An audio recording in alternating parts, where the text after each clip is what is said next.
Like she wasn't that girl. She done level all the way up out of that nigga league. He could never.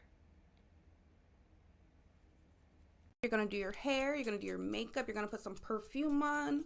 Hello, hello, hello, all of my beautiful ladies. It's your girl, the Real K Star, and we are back with episode number 6 of the Unbothered Book Club. And today I have an announcement. So, starting off June 1st, we're going to be doing the 30-day Unbothered Challenge. This 30-day Unbothered Challenge is going to help you, for one, of course, remain unbothered in a world full of chaos, but not only that, it's going to help you implement real life physical structures and things that you can do today in the real world to help you remain unbothered, protect your peace and your energy, and curate the life that you desire. So, before I tell you guys about the Unbothered Challenge, let me tell you the 2 key points that you need to know for you to be able to protect your peace and energy and remain unbothered. Okay, so key point number 1 is you have to understand that this is your life. This is not anyone else's life. This is strictly and specifically your life. So you are the main character in your life, in your story. If you ask someone else in their life, in their story, you're not the main character. You're an extra. You're an extra character. It's not about you and their life and their story. It's about them. So you need to know this for yourself. This is your life, your story. You have to live this life. You have to live in your body. You have to experience and go through the things that happen to you. And they happen to you for you to do better in life, whatever it is that you desire to do. So understand that this life is your life, nobody else's life, yours and yours only. So, number 2, this is the second key point and key factor to being able to remain unbothered in this world full of chaos and protect your peace and your energy. So, after you understand, number 1, understanding this is your life, after you understand that, you will then be able to move on to number 2, which is indulging in your self-care from every single aspect.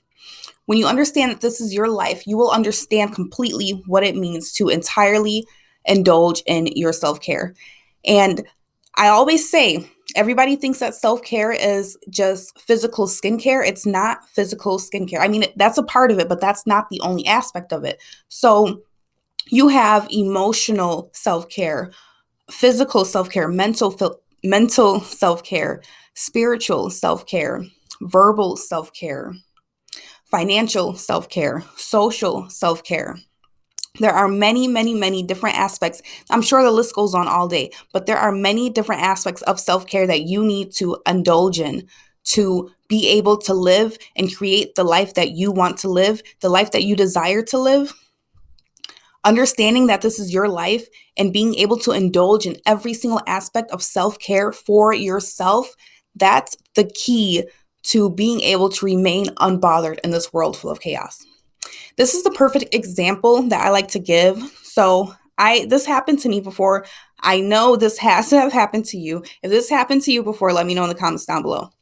Ever wake up in the morning and you're like, okay, I'm going to have a good day. Let's see what the day brings me. Let's see how today's going to go. You wake up with a good attitude, positive thinking, and let's say you're getting ready to get your breakfast or whatever it is that you do in the morning, right? Out of nowhere, you get a text message.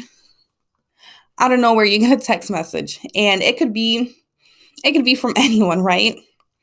Specifically, I will say like your significant other, somebody that you're probably well associated with on that level, right? You get a text message from this person, and whatever they say, I need to give you guys an example. Um, Maybe they didn't like something that you did. Maybe they didn't like something that you did. And so they say something addressing, oh, you did this and I don't like it. And you're just like, maybe it literally ruins your entire day.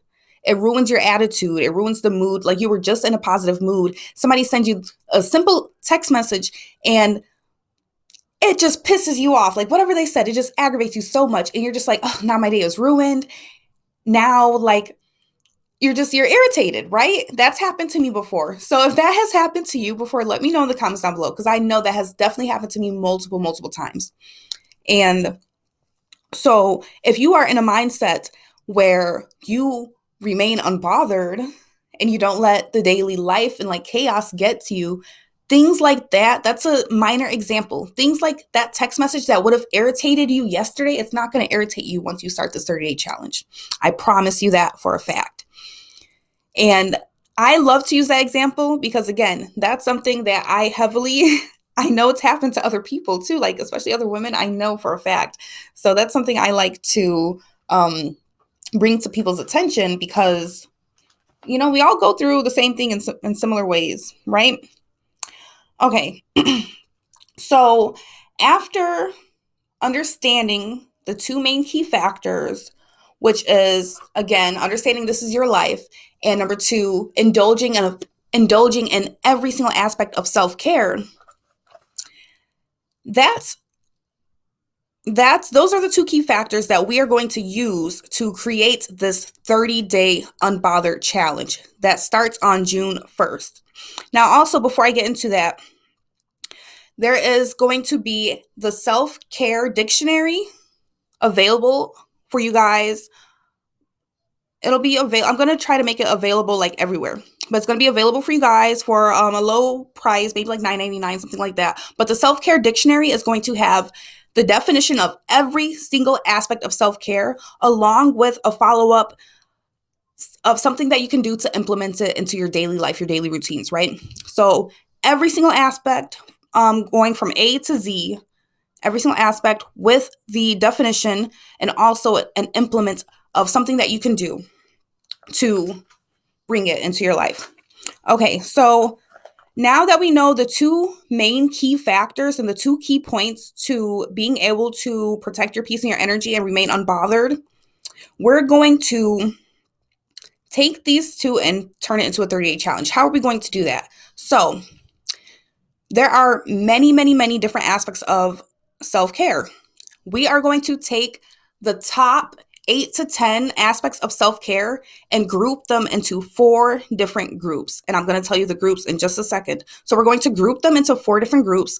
And then once we group them into 4 different groups, that's going to break it down each week for us. So there's going to be 4 weeks, 4 different groups.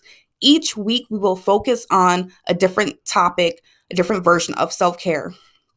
And we are going to implement every single aspect of self-care into our lives. We're going to group them so that way it can happen naturally. And the groups of self-care that are going to be together are the ones that coordinate with each other, the ones that go hand in hand with each other. Like you can't do this one without doing the other type of thing. So that way it's going to simplify it for you. So that way you're not like, oh my goodness, how am I going to do all of these different aspects of self-care in like one day? It's going to happen naturally because we're going to tell you how to do it naturally. I'm going to show you how to do it naturally. I'm going to tell you how to do it naturally. And it's not going to be in a way of what I would do. It's going to be in a way of what you can do and what you are comfortable doing. It's about I will, I can, right? So, okay. Okay, so now that we have the different categories, now that I told you guys and I explained the different categories, I'm actually going to, let me pull it up. Let me see, what time are we at? 9 minutes. Okay, that's good. That's perfect. I had to ask, excuse me. Okay, so I had to ask AI based off of all of these different groups of self-care. I just asked AI to categorize it for me and like group them together. So that way I didn't have to do too much as far as like organizing them, right? So let me tell you guys the different groups that we're going to have for week 1, week 2, week 3, week 4. Okay, so for week 1, I'm sorry. Let me tell you guys these different aspects of self-care, and then I'm going to tell you the groups, okay? So there's emotional self-care, the intention of practicing and acknowledging, processing, and honoring your inner feelings without judgment. Actively protecting your mental peace and emotional bandwidth from external chaos. Okay, so that's emotional self-care. Then we have environmental self-care, the act of curating, organizing, and protecting your immediate surroundings to support internal peace and clarity, right? That means curating your environment. There's verbal self-care. I'm going to say just self-talk, positive talk, right? Spoken words and internal self-talk to shape your reality. You can't walk around all day and say, oh, my life sucks, or, oh, like speaking bad things into life every day, all day. If you're that type of person, stop now. Please stop. I'm not gonna lie. My sister does that and it irritates me so bad. I be telling her, like, girl, stop doing that. She speaks bad all day. Like, stop doing that. Doing that will literally attract bad things into your life. Please speak positive, okay? Always speak positive. And when you speak positive into your life, it gives you that main character energy. So always speak positive. This is something else off topic, or not really off topic, but this is something that I also tell my sister. When she speaks like negative things into the world, I always tell her, like, it's okay to like express how you feel and to think what you think, but sometimes just leave those thoughts as just a thought. You don't have to say everything. So especially if it's bad, like if it's not anything that with good intentions, like just think it, don't say it. I always tell her that because my sister, she loves her some dark humor and, things of that nature. So I always tell her, like, just think it, don't say it. Like sometimes you can tell me a joke, but I really prefer think it versus saying it all the time, especially if you are that type of person who has a lot of like crazy thoughts. Okay. Oh yeah, and along with the verbal self-care, you can do like positive affirmations, things of that nature. Okay, so social self-care, the practice of cultivating, filtering, and maintaining interpersonal relationships that pour into you. Respect your boundaries and match your frequency. So being around like-minded people, people with good intentions, people who are trustworthy, building your circle. There's professional self-care. This involves setting up your working life, career, or business so that you thrive without sacrificing your personal life. So work-life separation, shutting down like social media, the laptop, closing apps, and officially clocking out when the workday is done, like know when to stop working. Vocational growth, seeking mentorship, learning new business skills, and stepping into leadership roles. Advocacy, knowing your worth, negotiating your value, and standing up for your boundaries in your professional space.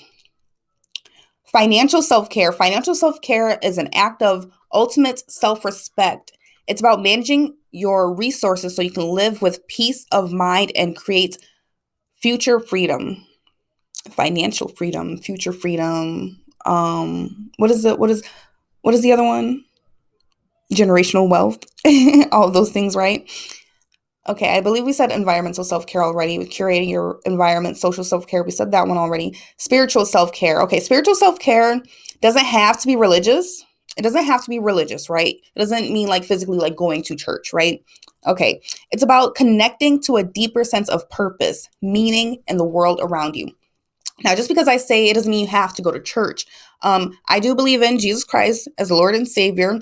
I am spiritually awakened.